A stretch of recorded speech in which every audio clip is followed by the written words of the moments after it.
So without further ado, I want to introduce Allan Smith, who's going to talk about what do arsenic and drinking water and COVID-19 have in common. Take it away, Allan. Well, thank you. Thank you for that introduction, and thank you for the invitation. I know that you all know that arsenic and drinking water and COVID-19 have nothing in common, of course. Well, that's what I would have said if somebody had asked me, but it occurred to me that maybe they did. Why did I start studying arsenic? Well, one of these days, some years ago, I started reading the elemental table. The atomic table, I don't often do that, but anyway, I did. And you start with hydrogen, helium, heli, bebkenoth, Nina, Mig, Alsipskla, Akaskativ, Kromen, Ficoni, Kazin, Gage, Asabra. Woo! Woo! That's Allan Smith. You got to study arsenic, man. So I did. Then we started an arsenic health effects research group and it's not, again, a problem with this AS. It's not Allan Smith's research group, it's the arsenic research group. And currently Craig Steinmaus is now the director of this group. Well, what about arsenic history? It's of course very interesting. From the time of the Roman Empire in the Middle Ages, arsenic was the king of poisons.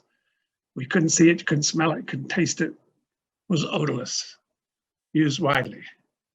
As far as the chemistry, the first person who identified arsenic as an element was Albertus Magnus, and it was around about 1250, and he had this funny thing, a compound of arsenic trisulfide, and he did something with soap. I don't know what soap he did, but he mixed them and he got close to pure arsenic. But long before I started studying arsenic, some more history. In 1979, there was a paper from UCLA from Jane Valentine, and it was on blood, urine, and hair arsenic for those drinking arsenic and water. And she had 5 different communities, got all these blood, hair, urine, and tap water samples, and showed an increased arsenic concentration of urine and hair samples if the water was increased. Now that's a long time ago, and these sort of exposure assessment things are important. I mean, when you ingest arsenic in water, we know it comes out some in the urine, but it also stays long-term in hair. So those field studies too are challenging. So anyway, that's long before I got involved, 1979. 1985 was when I really got involved. And that's because of a letter to the editor published in Lancet. And it changed my life, really did, changed my professional life at least. Actually, it changed more than that, as I'll point out a little later. But this was the letter to the editor, not just a letter to the editor. You don't know if it's peer reviewed. Well, if it's presumably some editors in Lancet had a bit of a look at it, and it starts off, "Sir, arsenic is widely distributed in nature," etc. And then it talks about high arsenic well water has been related to skin cancer and to Blackfoot disease, which is a unique gangrene sort of disorder that is found in Taiwan with arsenic, not much anywhere else. But at that point in time, when he wrote this letter to the editor, that was it. That's what arsenic did. But in 1985, he said he reported very high mortality from internal organ cancers, not now from skin cancer, well, also from skin cancer, but internal organs. And I looked at that, and the reason I looked at it was that the California EPA had asked me if I would do an assessment of arsenic health risks so they could consider the drinking water standards. So I was in the middle of it, starting to work out from the old studies. And then I saw this. Now the old studies would be a bit of skin cancer and pigmentation changes. Well, here it is. I'm going to show, and it was hard to see, but this was Lancet, 1988, letter to the editor, and they had one table in it, and they had 3 levels of arsenic here. A bit confusing. These are in parts per million not micrograms per liter. So micrograms per liter is what we usually use. The current standards, 10 micrograms per liter was 50, and here this 0.6 means 600 micrograms per liter in that part of the area. Then 300 to 590 micrograms per liter in another area nearby, less than 300. And then this is general population in Taiwan. And I looked at this. Ooh, liver cancer, not spectacular. Lung cancer, hey, 87 in the high exposure rates, which are around about 4.5 times that in all of Taiwan, and even greater relative risk increase for women. That's crazy. Come on. It's crazy going down. Bladder. Whew. Let's have a look at the bladder. These are the results just for bladder. 89.1 in the high exposure area. The rest of Taiwan's 3. 30-fold increase. This can't be right. It's just a letter to the editor. Forget it. How on earth could they publish this? Well, I decided that since I was researching arsenic health risk, I had to decide whether this was real or not. And first idea was, you should maybe go visit Taiwan and check out. These people don't know what they're doing. And it's an ecologic study. It's one in which the unit is the group, and you don't have individual exposure data. It's terrible. See, all you've got is they live there. They have these rates of bladder cancer. They live here. They have these rates. They live somewhere else. No individual. You don't know for each person, did they drink the water or not? Well, probably they did. So in the study designs, epidemiologic study designs, you look at validity. This is the way I used to think. You go up here in cost. Prospective cohort studies, particularly good. Case control studies are good. Ecologic study, way down here with anecdotes and case series, not much used at all. And then you get the ecologic fallacy. If you make causal inference about the individual phenomena on the basis of observations on groups, you get the ecologic fallacy. And for many years, I taught that ecologic studies were only good for hypothesis generating, and they were not even very good at that, I said. So I teach graduate students in epidemiology, well, let's forget about cohort studies, let's move on. Okay, we've got to know about the ecologic fallacy, but that's it. And I said it was a little ridiculous to think that arsenic in drinking water would have major effects in the lungs. Crazy. How could you drink water and then get lung effects, lung cancer? After all the known causes of lung cancer involved inhalation, smoking, of course, asbestos, and even arsenic via inhalation. This was in smelters.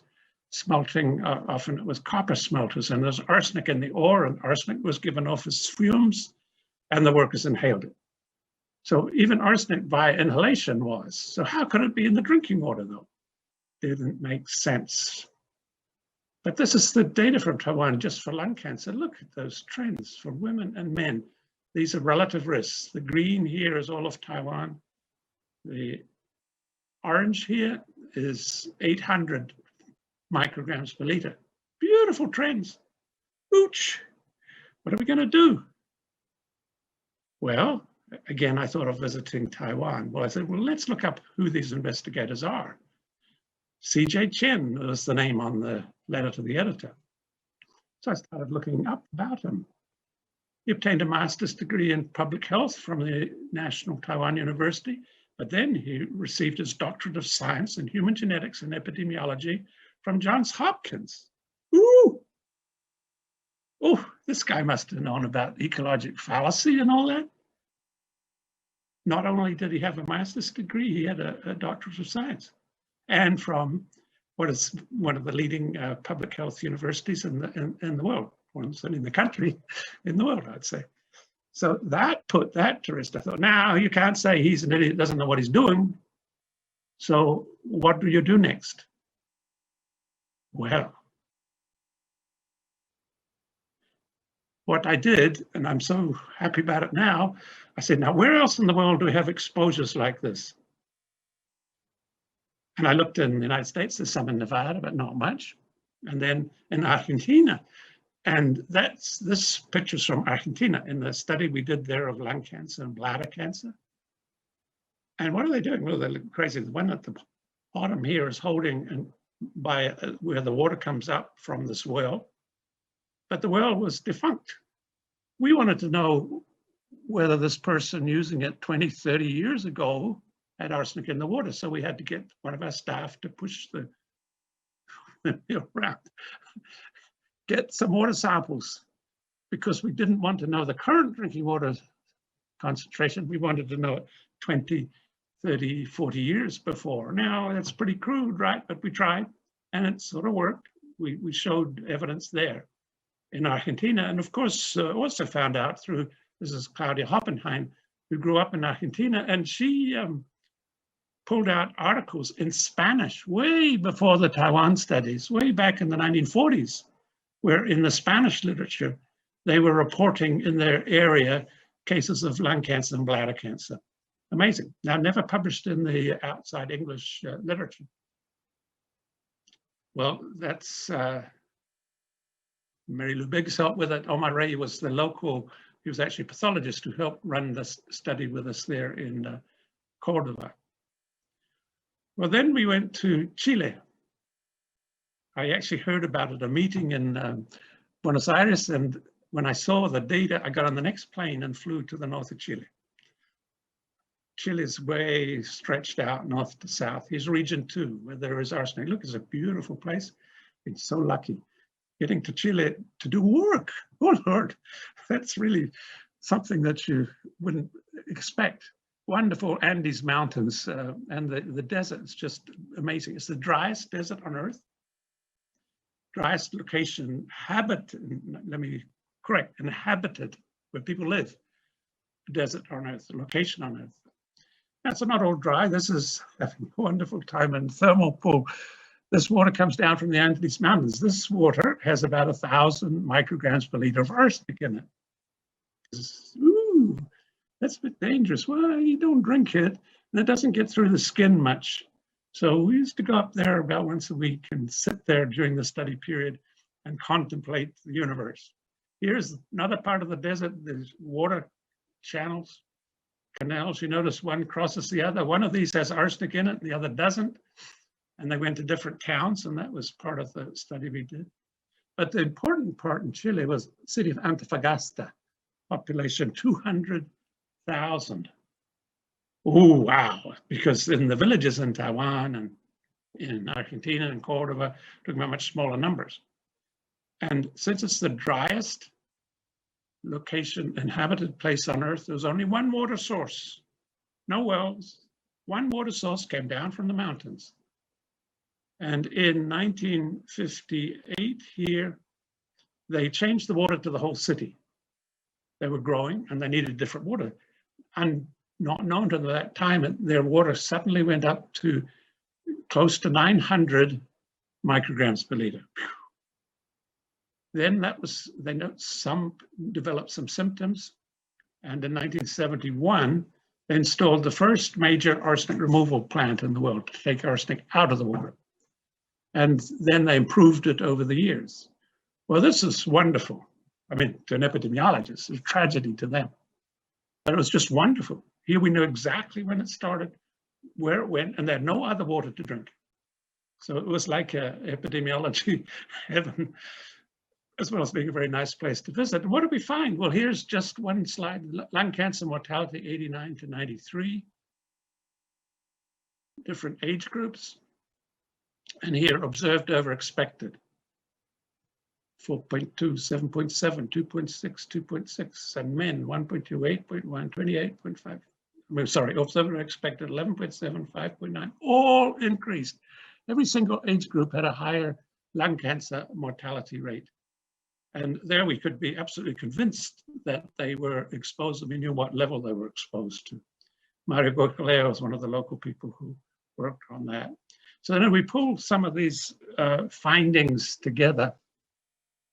Here we had the Taiwan data, our study in Argentina, our study in Chile, and then our Chile, we did a case control study also of lung cancer and bladder cancer, but this is just lung cancer. Then some investigators in Japan did a fascinating cohort study of wells that were contaminated from local industrial sources at very high levels. Now here they're all laid out. Now I hope, I don't know, on my slide it cuts off up here. I don't know if you could see behind my photo, something much more important than me to see, and that's there is a point from the Japan study way up there. But look at all these. Here's arsenic concentration, micrograms per liter, 400, 800, which is what it was in the north of Chile, and on up here to the one Japan study. And these are lung cancer relative risks. And I just look at that and I say, wow, look, we got to 10-fold risk. Round about here, even down here, a 4-fold risk. This point looks like it's elevated, but the confidence interval goes way around, so I don't make much of points to it. But overall, there's a clear trend from now studies in 5 countries, Taiwan, Argentina, Chile, 4 countries, in Japan. And this was said, okay, I don't care whether it's ecologic fallacy or sounds like it. And in any case, there's a case control study and a cohort study here. Put them all together, they're showing the same thing. Well, what about this inhalation thing? That was a stumbling block. How can I tell people, look, if you're going to drink this water, I can understand bladder cancer because you excrete the arsenic in the urine, so the bladder's exposed. But lung cancer? Come on. Well, it took me a long time to wake up. I published this in 2009, so I've sort of known these results for whatever, 10 years before that. And then suddenly thought, now, why don't you compare in the blue, those drinking arsenic water, with in the red, those inhaling arsenic in the smelter, but use just urinary arsenic concentration in both groups. In other words, the smelter workers, they'd measured arsenic in the urine. And in these studies of water, we measured arsenic in the urine, so put them together. And if you look at these confidence intervals, only the lines aren't exactly the same, but look at the confidence intervals, they're virtually the same. So it doesn't matter whether you inhale it or ingest it, the concentration in the urine is the same. And if it is, it's going to be throughout the body, including the lung. So wake up, Allan. Yeah, finally, it took about 10 years to wake up. To even look at that, say, well, it's not surprising that if you inhale it, you're going to get lung cancer because it's inhaled and it comes out in the urine, and you're getting equivalent doses. As the body dose for those drinking it in water versus those inhaling it in air is about the same. So that was very reassuring to find that, well, that was a stumbling block for a while. I said, this doesn't make sense. Biologic plausibility? No, it doesn't make sense. Well, it did in the end. Now, what about latency? Here we have one of the most surprising things. The blue line are lung cancer among men. I've put amongst men because the numbers are larger in men. And the confidence intervals are in pink. This is the upper and lower. Wow, you know that, I wish you always get things like this, but these confidence intervals are astonishing. In other words, this line clearly increases around about here. And there's no uncertainty about it with numbers. The p-value is exceedingly low. And the confidence intervals just show you that this line is up, and the exposures started way back here, about 1958. Remember, they changed the water source to the city, the whole of Antofagasta. Then around about 1970, it's not quite accurate here, but 71, they put the arsenic removal plant in. Well, then what happened? Well, they continued to go up for years and years and years. In fact, 40 years after the exposures stopped, the rates are still high. So it's one of the longest latencies for any cause of cancer that we know about. With smokers, for example, people stop smoking, you can notice a difference in rates 10 years afterwards, 20 years afterwards, and it's getting down not much increase from never smokers, and by 30 years it isn't. But with arsenic in water, it just goes on. It seems to be a lifetime increase in risk. Now, if we look at this again, this is 50 to 57. Remember 57, they changed the water source, so it's increased. What happened first? Well, it wasn't bladder cancer and lung cancer, which are the purple and the green. It was an acute myocardial infarction. What a surprise. The immediate effect was death from acute myocardial infarction, which is within 5, 6, 8 years. But like when people start smoking, their heart risk go up almost immediately. And then those risks came down, while in the purple here, the lung cancer risk went on up, getting bigger and bigger, and so did bladder cancer, and eventually start to come down a little. So this was quite a surprise. This is a pattern. It's not just lung cancer, it's not just bladder cancer, it's acute myocardial infarction. We used to ask, now, what does arsenic cause? But now I'm more asking myself, what doesn't it cause? Of course, it's laryngeal cancer, kidney cancer, bronchiectasis in the lungs, people die from it, you name it, many things. At the peak here, more than 1 in 10 of all deaths were due to arsenic. Now, what is like that? The only thing like that is active smoking. Active cigarette smokers have risks like that, more than 1 in 10 actually, depending on the population, 3, 4, 5, and 10, but there's nothing else that produces risks like that.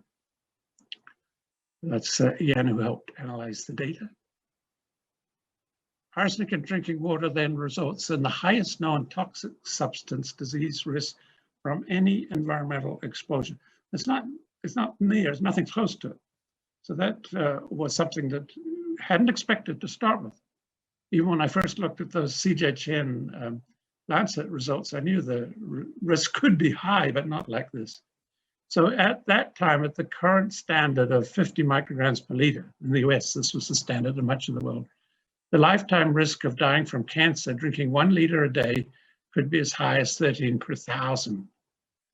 Now that's 50 micrograms per liter, that's not the 800 in Chile. This is extrapolating down. And that's an extraordinary risk then, that down at this level of the drinking water standard, more than 1 in 100 people could die from cancer. Well, you know, if you produce anything important, you'll get criticized. This is a paper that was published in Environmental Health Perspectives. We weren't told about it. I mean, these journals are pretty crummy sometimes. They should have sent it to us and said, well, you've got any comments, and you want to write a letter to the editor. It was all about our paper. This is what they said. In summary, Smith et al. And Hoppenheimer, she was the Argentina person that worked on analyses, are flawed. Talking about methylation threshold, don't worry about that. But they recommend that arsenic regulation should not consider any dose-response relationship between arsenic and internal cancers based on Smith et al.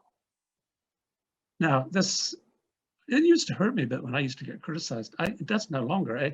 If you produce anything useful or important, you'll get criticized. In this instance, these are from consulting firms, CamRisk, Gradient Corporation. They were funded. Actually, it wasn't the drinking water companies that were concerned. It was the mining companies. You mine copper, arsenic runs off, and the old regulation was that you had to meet the drinking water standard at the runoff of your property. So they didn't want this drinking water standard changed, so they paid for these criticisms. Well, as I say, one needs to think positively about that. If you produce something useful, you're going to be criticized. Now here, just to make a point, this is a paper that Craig did about how big these lifetime risks are. Here's arsenic. These are all other carcinogens in water. You name it. Vinyl chloride here, heptachlor, just trivial in comparison to arsenic. Now, again, changing topics a little. But we've got this remarkable experiment. We know exactly when they started exposure and when it was markedly reduced. So then we can look at people born during or close to these points in time. Now, actually, the original data I started looking at was just mucking around with our spreadsheets, and I started thinking, whoa, looks like people born in a certain period have particularly high risk. So here now, this is still ecologic, young adults aged 30 to 49, following exposure to high concentrations of arsenic in water. And liver cancer, kidney cancer, lung cancer, laryngeal, bladder cancer, acute myocardial infarction, chronic renal disease, other COPD, bronchiectasis, you name it, markedly increased. And these were ones only aged 30 to 49. They were dying young. You don't normally die from lung cancer aged 30 to 49 or from bladder cancer. And why? Well, as I said, it took a while to click that actually their exposures were when they're very young children. In that period, 57 to 71 is when they were born and had early life exposure. So early life exposure to arsenic has major impact on young adult mortality. Beyond that, also from any other environmental exposure. Well, let's switch topics a bit here. Like arsenic, coronavirus is a silent, invisible, odorless, and tasteless and mannered killer. 2 countries have done remarkably well in controlling COVID-19. Oh, I'm proud of this. There's New Zealand, way down below. It's done remarkably well. I got to show you that. It's just water, water everywhere, but I'm showing it to you that when you go right down there, you don't actually fall off the globe, which is obviously what you should. You float very nicely. That's activity is much more important than arsenic research. Well, here's Wellington, the capital of New Zealand. Lovely city when it's not windy. This is the beehive, Parliament buildings. They made it as a beehive. The idea was they're all working, right? Not that there's a queen bee there, but they last elected a queen bee, Prime Minister, Jacinda Ardern, Prime Minister since 2017. She was born in 1980, so she became Prime Minister at the age of 37. Now, somebody totally inexperienced and young like that's not going to know how to deal with COVID-19, surely, but although not expert on it, she was very smart. She said, I've got to get expert people working on this. One of them was this guy, Bloomfield. He was Director General of Health. I don't know about the titles. That's like Director of the CDC and the NIH combined, whatever. So he happened to be appointed by her Director General of Health. And she, who's there in the background, listened to him. And he was a doctor who trained in Auckland and specialized in public health medicine. So he knew a lot of epidemiology. And they had a technical advisory group. Now this, I don't want to bore you, but see, they set this all up, include like, here's a professor at University of Otago of epidemiology, associate professor of epidemiology, and all sorts of other disciplines here. So they had a technical advisory committee, somebody in charge who knew what they're doing, and a prime minister who listened. Well, New Zealand has 1,874 coronavirus cases, and there have been 25 deaths. That's all. And look how it went. Here, right, the same as everywhere else, around about March, the cases started going up rapidly. But within 4 weeks, it was controlled. And they came way down. Now there's been a little bit of resurgence, but still really controlled. What do they do? Rapid contact tracing and quarantine, rapid. They had these goals that anybody who had it, they'd get all the contacts with it within 2 to 3 days. And they'd test them and they'd get the results within 1 day. And they had this rapid work is what controlled it and meant that they didn't get flooded with problems. Here are the deaths. They had deaths went up, but virtually none since around about early May. Hardly increased at all. Now, the second country that's done very well is Taiwan. Has nearly 24 million It's at only about 500 cases and 7 deaths. It's even way better than New Zealand. Taiwan had a plan in place for years, which involved quarantine, contact tracing, and wide availability of masks. Here was their data. Again, like everybody around about March, the blue line of confirmed cases way up, but then hardly anything after that. The deaths down here never exceeded 7. What did they do right? Rapid contact tracing. And who did it? CJ Chen, same guy. As of October 2020, October 13, there were only 34 active COVID-19 cases and 7 deaths. Despite the island's proximity to China, mainland China, Taiwan has managed to contain the virus with an effective control system. So meet again the epidemiologist, CJ Chen, a great friend of mine, and I must say I regard him as one of the leading epidemiologists in the world in terms of what he's accomplished, both in arsenic research, but then he became vice president. And in that capacity, he directed the response to COVID-19. And he went back to basic epidemiology. Contact trace, test, contact trace, test, rapidly, as quick as you can. And it worked. So I'm very proud of him and proud that I know him. Also, his letter to Lancet changed my life on arsenic research. So I sort of owe many things. Well, finally, US has worked out what to do. There we go, there we go. Spray it with Clorox. Oh dear. Well, if you look now back to arsenic, what a story. I know this is probably you can't see it all, but 1962, they said, US Public Health Service, that 10 micrograms per liter should be the goal. In 1996, Congress directed the EPA to propose a new drinking water standard. In 2001, in January, on the last day he could have, as he left office, Bill Clinton signed the lowering of the standard to 10 micrograms per liter. But in March, George Bush canceled that. Actually, technically delayed it, but it was sort of like canceling it. And then it took until 2002, there was another report that said they'd actually underestimated the risk from arsenic. And that led in 2002 to the new standard of 10. So that, you go back here, 62 identified as a goal. It took 40 years to actually implement this new standard. Well, here we are. I'm going to go to India for a moment before I finish. This is my wife. We're going to the villages in India. She runs a dug well program. Here's a dug well. There they are going to put the pipe in it. And then eventually there's a pump that gets arsenic-free water from it.